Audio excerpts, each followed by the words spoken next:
Les deux infractions principales qui ont été retenues contre l'ancien président Mohamed El Abdelaziz sont l'enrichissement illicite, parce qu'il n'a pas pu justifier l'origine de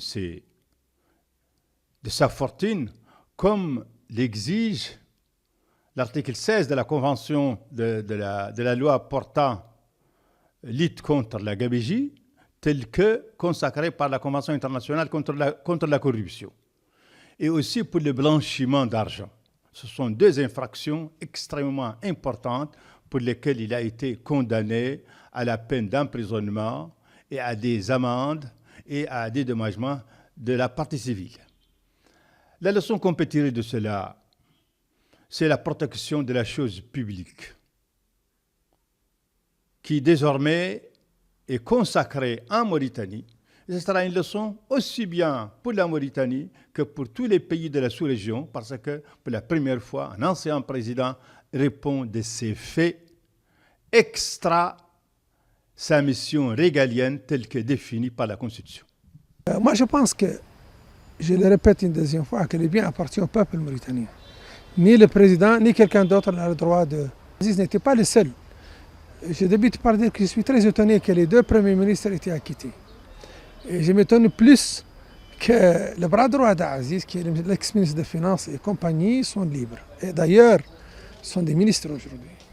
Donc ça veut dire que je pense qu'il y a encore quelque chose de personnel dans cette affaire.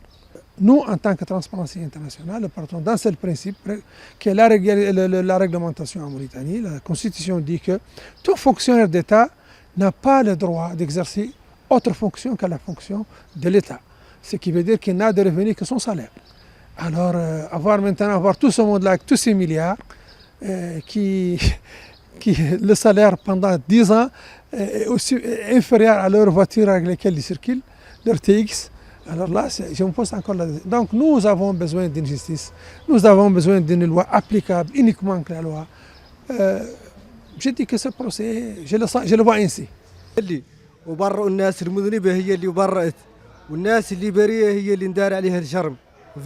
Nous sommes attachés au principe de la reddition des comptes.